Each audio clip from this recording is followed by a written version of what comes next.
Your Hormonal Story, a podcast about real women and real stories, breaking down the stigma about hormonal conditions. Join us for an informal chat about women's health, the struggles, the solutions. I'm Jeff Butterworth, naturopath and women's health specialist for over 25 years. Everyone has a story, and we'd love to help you with your unique story.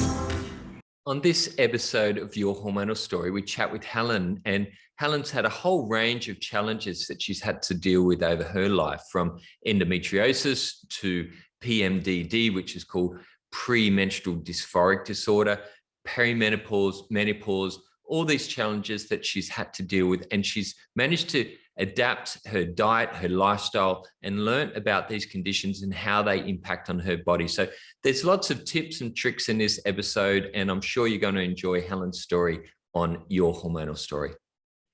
Welcome to this episode of Your Hormonal Story. Now, this episode, we've got Helen is joining us. Welcome, Helen. Hi, thanks for having me.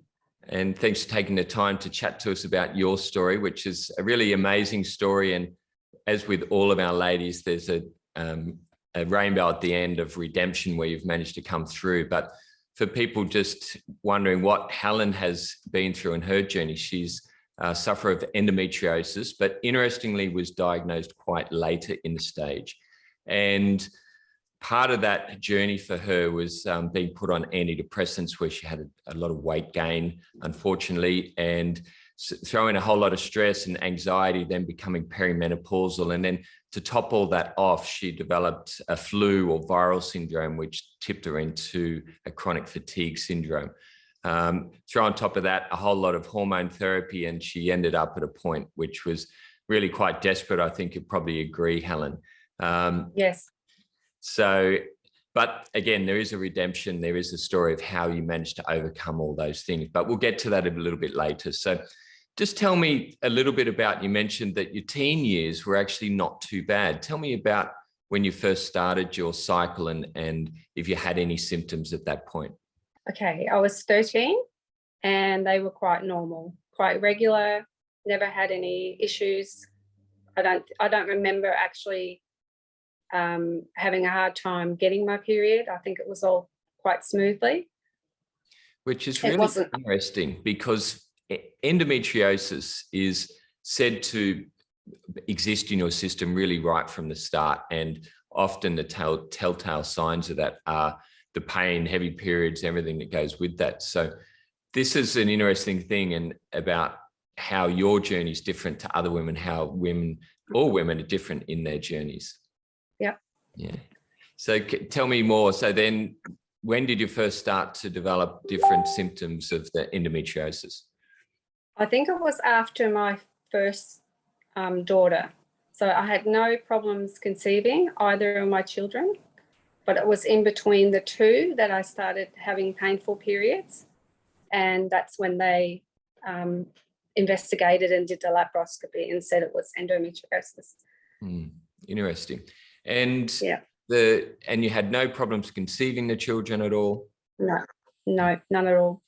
Okay, so it's a really atypical situation, because all the stories that we hear, women, they have trouble conceiving, and a lot of that pain comes in the teenage years. So something has allowed the endometrial tissue to start growing later in life. And I've got a few insights, and we'll talk about that a little bit later, but I'll let you keep going on this journey. Tell me more about what happened. I think you then developed postnatal depression after your second child. After my second, yes, I did. And then it became a road of fighting that first off. And then they tried to put me on antidepressants a couple of times, which I did because I wanted to get better, and I didn't know what was happening or how to get better, but didn't know much about antidepressants. So the first time I only took them for about 3 months because I didn't want to take anything, but I knew I had to, so I did. So then it became a roller coaster of on and off for a while. And it wasn't until later, till the doctor said that I had the PMDD, that and 2 weeks out of 4 weeks I would be very depressed most of the time, and that it was a good idea for me to go, stay on the antidepressants for a while. That's when I put on 25 odd kilos the first time. Then when I started feeling better, and she said to me, you'll know when to come off them, but I want you to stay on them for at least 12 months.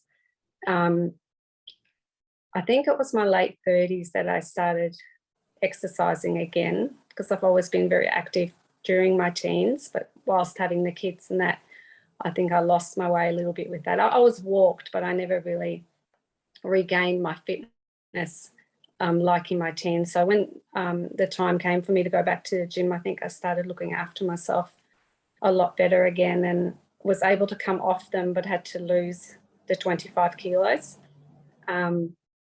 Then with perimenopause in my early 40s is when the anxiety became really bad, and again had to go back on medication, and this time it was 30 kilos that I put on. So I had to lose that, and I've managed to keep it off now for the last probably 7 or 8 years. I was also pre-diabetic about 7 or 8 years ago. So I got to a stage, I think, in my late 40s after trying Depo Provera again, and they also put me on HRT.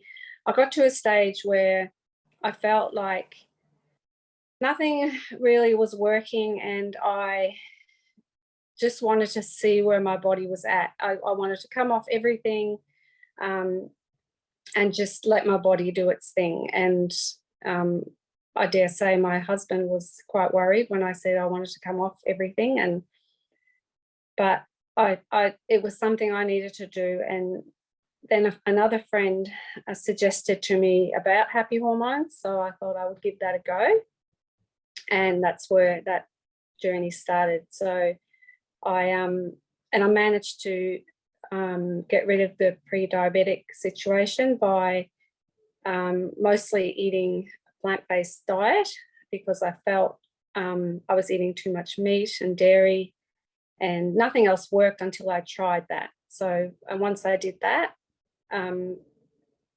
back to normal now. I don't have the pre-diabetic thing anymore. So and with the happy hormones, they worked, but not like they were working for everybody else. So I knew there was maybe some other issues with me, but I don't know what. So it wasn't until I think until Happy Liver and Happy Calm, that was a game changer for me. That really helped me a lot. Giving up alcohol. Sugar is still a problem a little bit, but I try. Okay. Just for the ladies listening, is PMDD is something called premenstrual dysphoric disorder, which is, it's, if I use an analogy, it's like PMS or PMT, premenstrual tension, times 100. And instead of just having it a few days before your cycle, it extends right across the cycle. And I think you said for 2 weeks out of the 4 weeks, you were just feeling out of control. Yes, a different person. Yeah. And it's not that well known as a condition, but it's becoming increasingly common, and it can really be a debilitating condition and just impact on your life in so many different ways. So at that time, I'm just interested, going back a bit, at when they suggested the antidepressants for after the second child. Were you also put onto any form of contraceptive or other treatment at that time? No, I wasn't put on the pill. So I stopped taking the pill after the first one. And then it was we were just careful during that other time. And then my husband had a vasectomy, so I didn't have to worry about any more contraceptive. But they did, like I said, they did try Depo Provera with me later on to stop the bleeding and see if that happened, or if that would change anything with my hormones. But when that happened, because I said to the doctor, they tried that with me in my 20s and it didn't agree with me.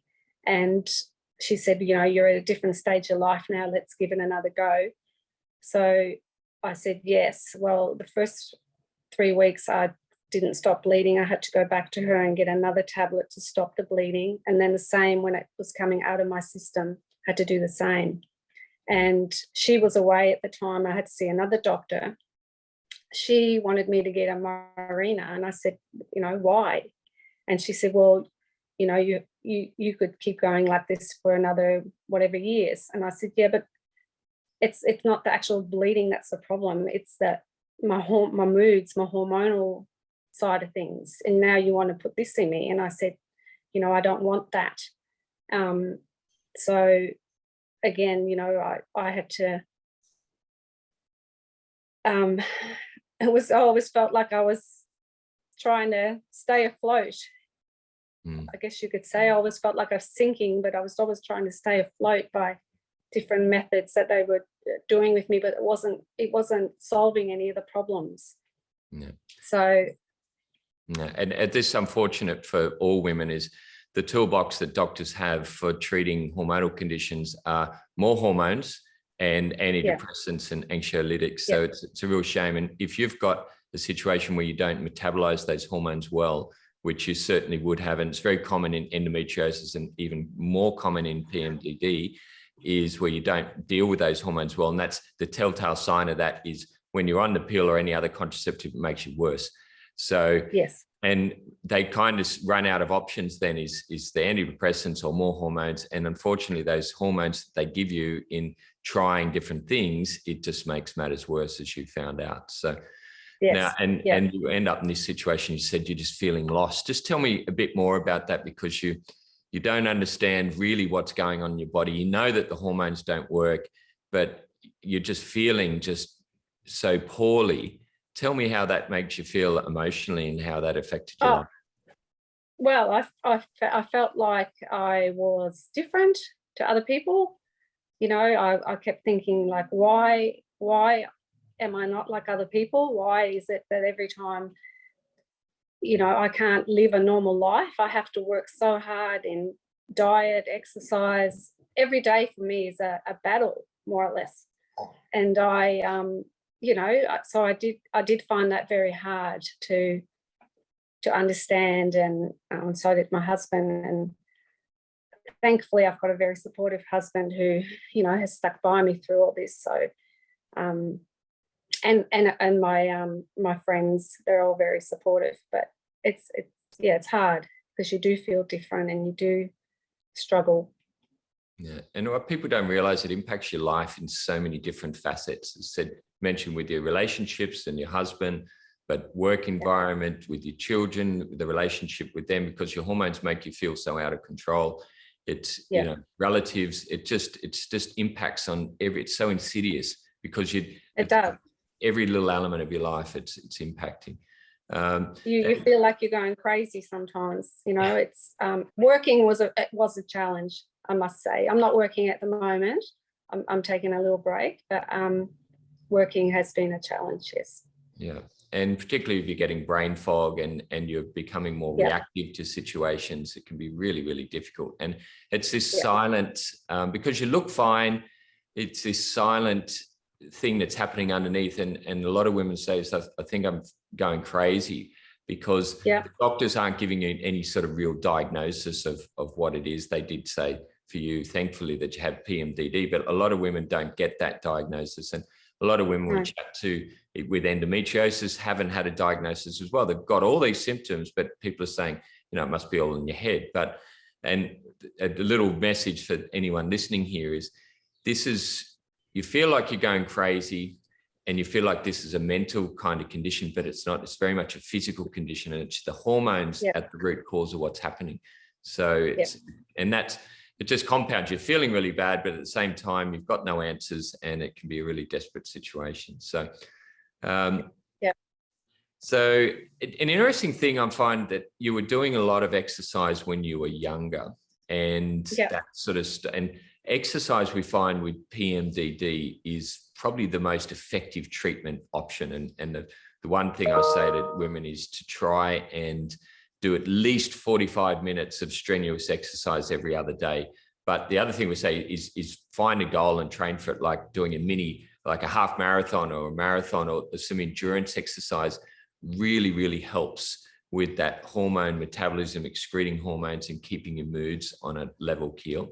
So I think that might have delayed any of the progression. But the interesting thing, as you mentioned before, the real game changer for you is you were taking happy hormones, which was helping to modulate your hormones. But for you, really at the crux of it is dealing with the hormones metabolism, excreting the hormones out of your system. So that's where the happy liver was just the crux. And I would suggest that from a very young age, your liver functions not being diseased, but suboptimal. And our livers have different pathways that deal with hormones, mainly methylation and conjugation. And it can be a genetic predisposition and weakness.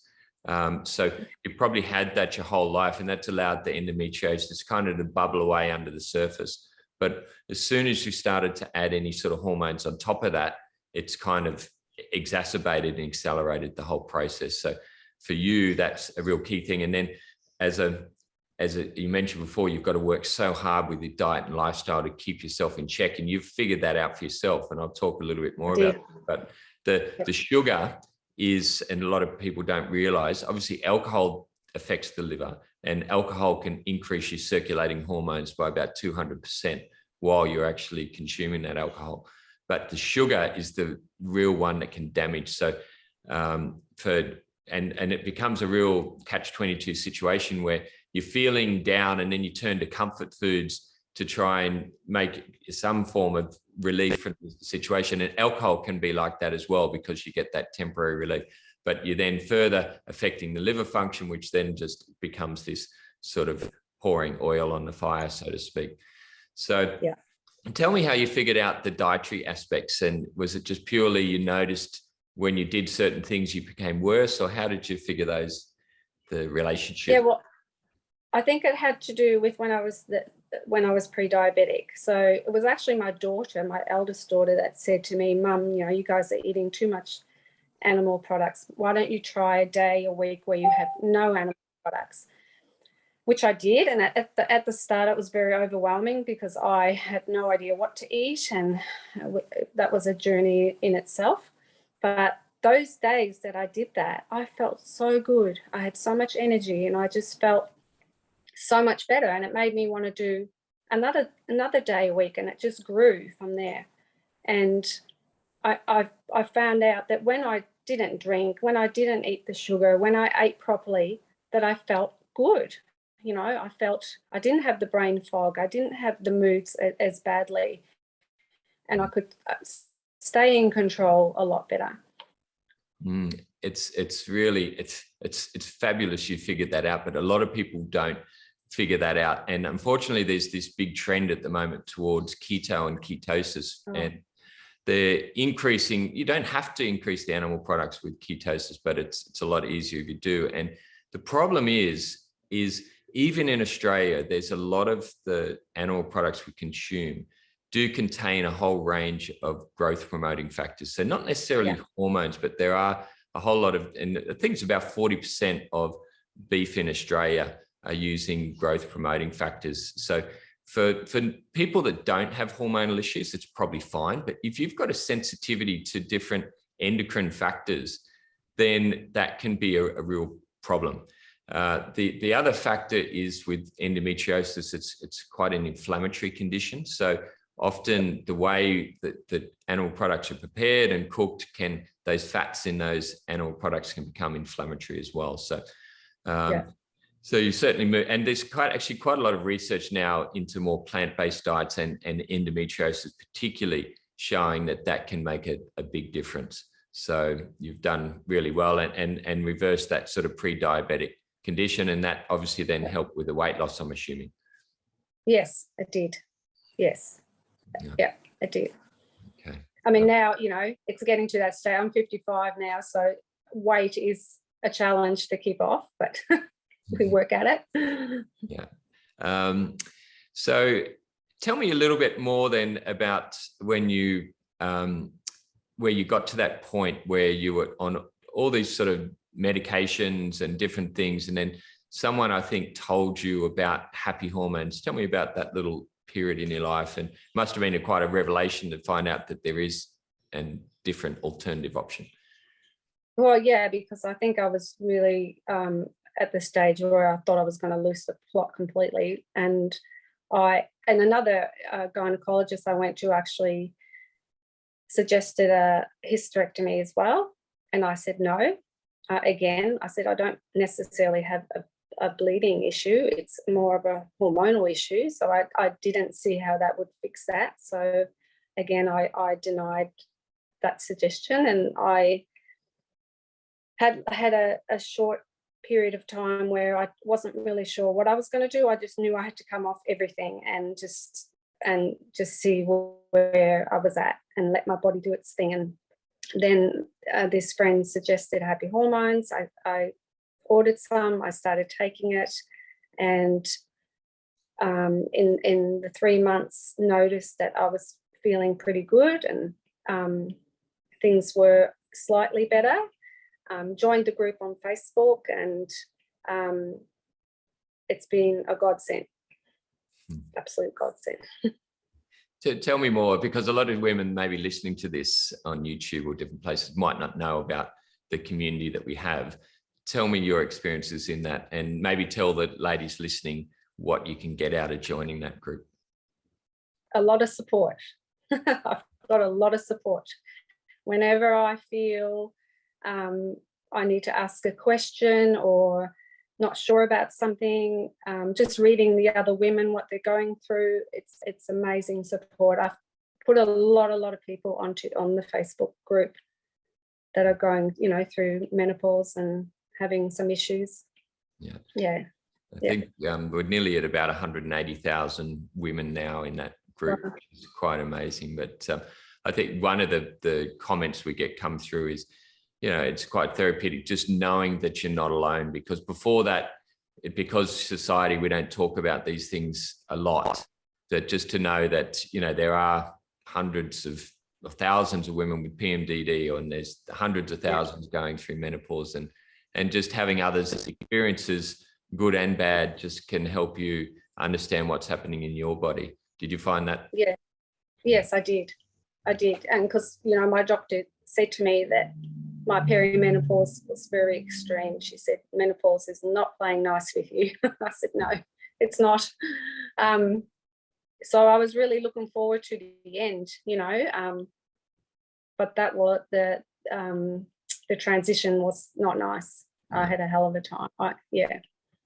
And so that, you know, many times in women's hormonal journeys, there's these sliding door moments, and where you can either go down one path or down a different path. And as you can imagine, if you didn't make any of these dietary changes that you did, if you continued on this way, you end up on continuing on the HRT.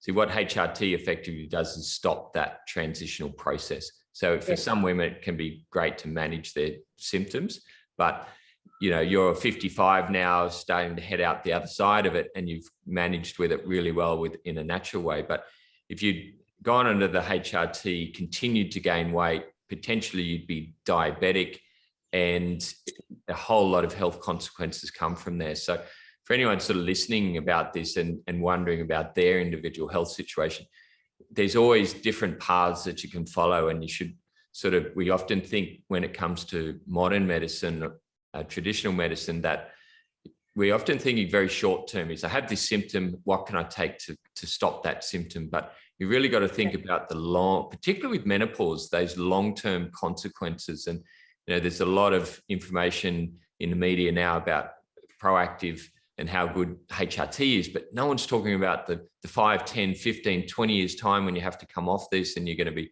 overweight, depressed, fatigued, and everything that comes on, because you're effectively putting a lid in what the body actually wants to do, which is transition away from those reproductive hormones into more of a more androgen-based, male-based hormones as they go through that. So tell me how you're feeling now after being at the point where of desperation. How would you describe, obviously you're not completely symptom-free, but how would you describe how you're feeling these days? I feel pretty good most of the time. If I don't have any stress, I can't handle any stress at all. Then it throws me, back into a whatever. I try to keep my days pretty stress-free. I do my exercise, I cook my food, I walk the dog. I try and minimize my social media and all that sort of stuff. And most of the time I'm pretty good. I still have some bad nights with night sweats where I don't sleep as good. And I'm actually doing the reset program at the moment. So we're on day 3. Oh, fabulous. I'm hoping to hopefully get my sleep a bit better with that. And Okay. The reset program for anyone that's listening is just a really simple 28-day program that you can follow. That's essentially that resets your diet and takes the load off your body to help it cleanse a little bit, and often a lot of your symptoms dissipate. And it's a really good learning tool as well. You've already learned this, but for people that haven't done this, when you get rid of all the junk out of your diet, all of a sudden a lot of your symptoms just fall away. So it's a really good indicator of what certain things were triggering certain symptoms. But just coming back to the stress is a stress on the body, right? So it puts a load on the body, and whatever your weak points are, then that tends to cause that breaking of whatever that situation may be. So for you, it's hormones for sure. And the whole endocrine system, your glandular system, is interconnected. And what stress particularly does is it disrupts your adrenal glands. So you mentioned that Happy Calm was a game changer for you as well. So it particularly works on 2 of the herbs in there, ashwagandha and rhodiola, just incredible adrenal tonic. So if stress is an issue for you, that's why you respond really nicely to that Happy Calm. So that's why that's working. Maybe, and you may have already tried this, something to add to your regime, maybe some magnesium. I don't know if you've tried magnesium before. I take sleep magnesium. Okay. All right, very good. So, and what's great is all this that we're talking about here is you've essentially self-taught. And you've picked up information out of the groups, and you've done your own research. And I love when I hear this, because you're taking that responsibility back for your own health. And a lot of people put all that responsibility on their doctor's shoulders, but they're not your body. They don't understand those, different things. So, and it's very empowering. And I'm lucky I have a good doctor, because she supports everything I do. She says, as long as it works, do it. Yeah. And this is where you're teaching doctors in a way too, because they start to see patients, I took magnesium, I took happy hormones, and I feel so much better. Then they start to hear that a couple of times, then they change their way of prescribing as well. So you're inadvertently helping other people. Yes, because I think, could it be that when I went through perimenopause that a lot of my levels dropped? Like I had a lot of problems with my iron or magnesium, those sort of things, vitamin D. There are a lot of metabolic changes that come in, and there's a lot more requirements for these nutrients. So your iron levels would have been low from the blood loss, and you will also lose magnesium as part of that too. Magnesium is often burnt up through stress, is one of the things. So when you start to go through perimenopause, your stress levels, you don't cope with them as well. So stress can be heightened. Vitamin D, there's a shift. See, vitamin D, magnesium, and calcium are all linked as well. So when the body becomes into more of a stressful state, you burn a lot more of these minerals as well. So that's more than likely what happened. You don't necessarily, just because you go into menopause, become deficient in these nutrients. It can be more of a cause and effect situation. The other thing that happens is just generally as we age, and this is often not talked about, our digestive capacity weakens.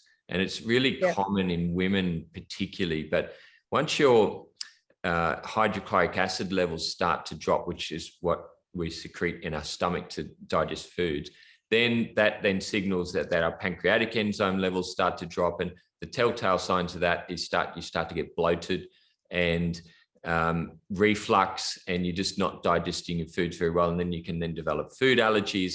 And this can just be through a sort of an aging process. But interestingly, zinc can really help in the production of your hydrochloric acid, making sure you're drinking enough water. This is often not talked about as well, because we produce over 2 liters of hydrochloric acid a day, and probably equally a pancreatic enzyme. So that can have if you've not got enough fluids in your system, then you produce more concentrated acid in your stomach, and that can cause reflux and all sorts of things around there. So the trick to fix that is to take bitters before meals. So I think apple cider vinegar is just a fabulous, simple thing to do. And it just stimulates the digestive tract. And, you know, as a naturopath, we say all health is based around it starts in the digestive tract. And just as we get older, our nutrient levels drop, our digestive capacity drops, and then it becomes a vicious circle where you're not absorbing those nutrients out of foods as well. So focusing on making sure that your digestive system is working really well, and just bitters. And interestingly for you is apple cider vinegar is really good for improving your insulin sensitivity. So if you've got that predisposition to irregular blood sugar levels and pre-diabetic, apple cider vinegar can be a really good one for that. Okay. Yeah. So I'm having plenty of that in the reset program. Yeah. And it's just an easy thing to continue. You don't have to do it with every meal, but you can just do it with the major meals that can help. And it also, as another side effect of that, is it helps to alkalize your system. Now, the body's constantly shifting. You've probably heard me talking about this in the groups over the years, is the body's constantly in this trying to keep a balance of acid and alkalinity. And things like sugar, animal products, processed foods are more acid forming. They're not acid in nature, but acid forming, whereas plants, vegetables, legumes are all more alkaline forming. And sometimes we don't get that balance right. But apple cider vinegar is a really powerful alkalizer. And you can test that if you just go to a pharmacy. You can get little alkaline urine and saliva strips. And if you want to see it at around about 7.2 is a nice acid alkaline balance. And you'll find most people do it and they're more on the acidic side. And if you just take apple cider vinegar, within a few hours, your urine will turn more alkaline. So it just shows how quickly it works, but it shows though that you need to do it on a regular basis to keep your body in that more alkaline state. And sorry, I'm going on, but there's lots of stuff coming into my mind here. Is when you're in more alkaline state, then you spare your alkaline minerals, which are magnesium and calcium and potassium. So a lot of women have susceptibility to osteopenia and osteoporosis. And despite in Australia and the US, we're having the highest levels of dairy products. So we're getting plenty of calcium, but it's that acid alkaline balance that's important. So if you're having more plants, things like apple cider vinegar, keeping your body more just touching on an alkaline state, your alkaline minerals are not being used, because when you're in an acidic state, the body will leach alkaline minerals to balance itself out, because it doesn't want to shift out of that acid and alkaline ratio, because you literally die if you shift too far out of that acid alkaline ratio. So the body will do everything. Part of that is leaching those important minerals that you need, one of them being magnesium, which is involved in so many processes in health and well-being. So there's a little anatomy and physiology. Yeah, very interesting. So you're taking particularly the Happy Liver now as part of the reset program. Have you done the reset program before? No, we only started this week. The whole family's doing it. Right, which is fabulous, because it's when you've got just one person doing it, everyone else is still having their steak and chips or whatever things that you might want, it becomes really difficult. First of all, how did the family, how open were they to doing it? And second of all, how are they coping with it? I don't know about how open. I think I talked them into it, but I think they all knew that it would be easier for me if they were on board. 2 are struggling currently, but my husband and I are still going okay. Okay. You mentioned earlier that it was your daughter that said you might be eating too many animal products. It's funny how kids are a little bit more aware of this stuff and it's more of a trendy thing. Tell me how that came about. Well, she's been vegetarian on and off since her teens, middle of her teens. So I think her eyes were really open to the fact how much animal products we were eating. And because what was happening to me and nothing else was working, and I thought my diet wasn't too bad. Like, I bought a Thermomix in my late 40s, and you know, I was cooking a lot of my own food, and I didn't think there was a problem, but clearly there was still. So, and I'm still learning. I'm still learning all the time, you know, about my whole grains and things that I might be still leaving out of my diet.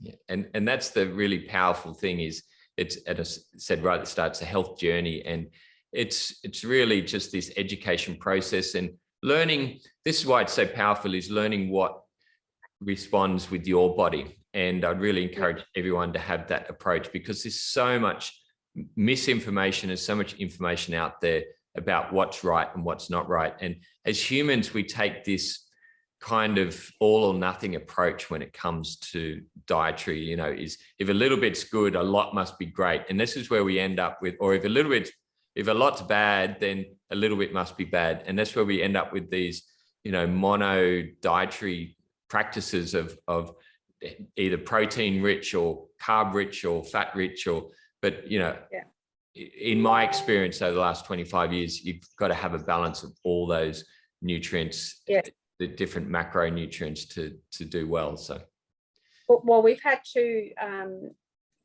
meats come back into our diet, but only minimally. Like, we only eat it maybe twice a week, and at dinner. Like, during the day, I don't have any because my iron had dropped. I needed an iron infusion. So I think what we were talking about before about the digestive issues is probably what happened with my iron dropping so low.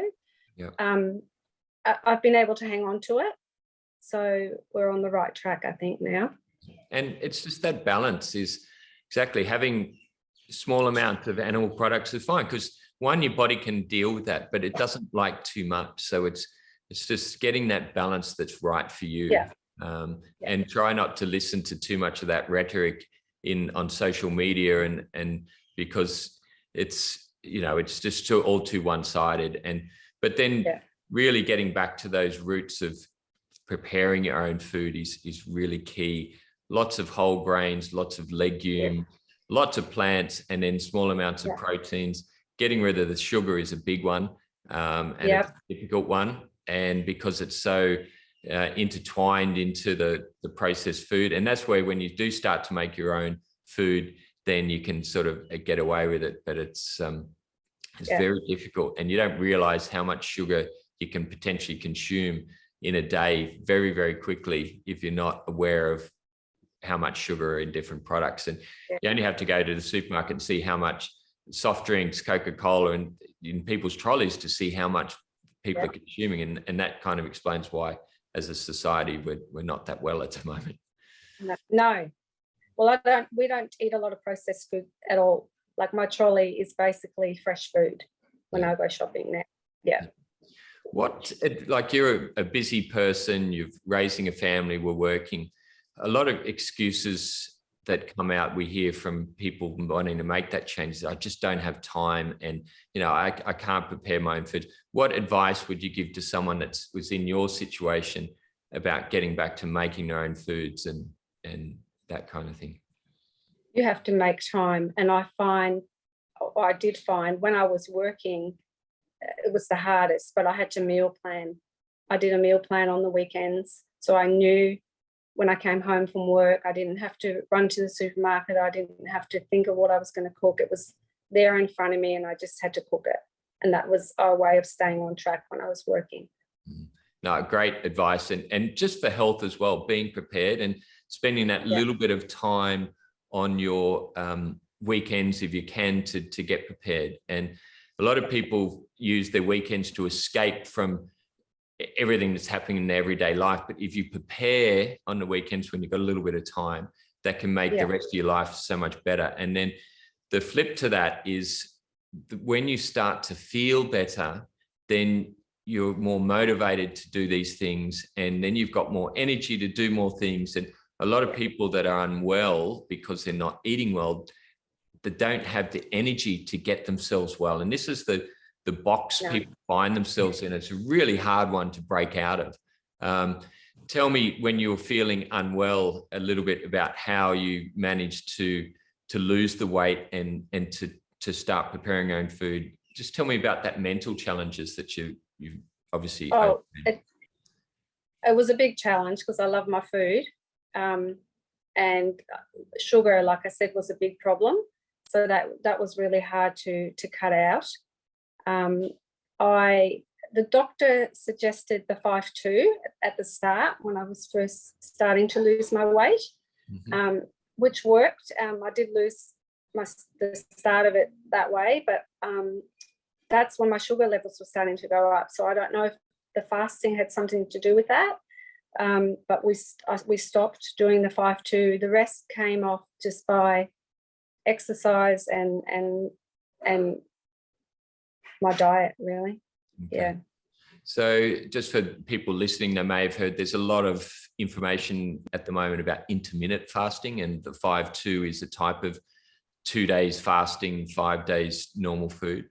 There's a lot of really positive science coming out about it. And really what we've been led into as society is we've kind of killing ourselves through overnutrition, and we're just eating too much. So the body doesn't get a chance to deal with the food that we've already consumed. So fasting, and particularly one of the recommendations that I suggest, and followed this for years myself, is just trying to go only having an eating window of about 8 hours. So essentially what that means is having lunch and dinner, or breakfast and lunch, and then sort of skipping a meal. And I know just myself, if I have 3 meals a day, I put on weight just so easily, whereas 2 meals a day. But just giving the body just that rest, because our digestive tracts take up about 50% of our energy requirements. So if you're constantly feeding it, giving the body, then what happens is your energy levels drop and the body can't deal with these glycogen stores. So everything that all this food that you're eating, your body's not necessarily, can't do anything with it. So it stores it as fat, and that impacts on your glandular system. And by just giving your body that break, and you need to start slowly with it. Don't all of a sudden just go a 7-day fast and those kind of things, but starting to implement these sort of intermittent fasting can be, even if you're doing it every other day or a couple of days a week, and slowly get into that. And a lot of the research is showing around insulin sensitivity. So how your body regulates its blood sugar levels. Intermittent fasting is really good to balance that out. So I was actually doing that just before the reset program, and I did find it was helping me. It was really good. It's a simple thing that people can do. And then just coming back to, meal preparation, everything else, you're taking out 1 meal a day. So then that gives you a whole lot more time to focus on those you are having. And if you have foods that are well prepared and well balanced, with a good balance of protein, complex carbohydrates, and good fats, then you won't get hungry. And there might be a time where your hunger levels might need a little reset. But once your body gets used to that, then it will be, the blood sugar levels will be balanced and you won't be hungry. So it just takes a little bit of time. So anyone listening, give intermittent fasting a go. It can be a really helpful tool. Yeah. All right. So it's, your story is really incredible. Endometriosis, PMDD, perimenopause off the charts, and a bad menopause. It's these are big, and people don't realize the extent of how much impact you talked about it early on in life. So you've done an incredible job to get to where you are now. And thank you.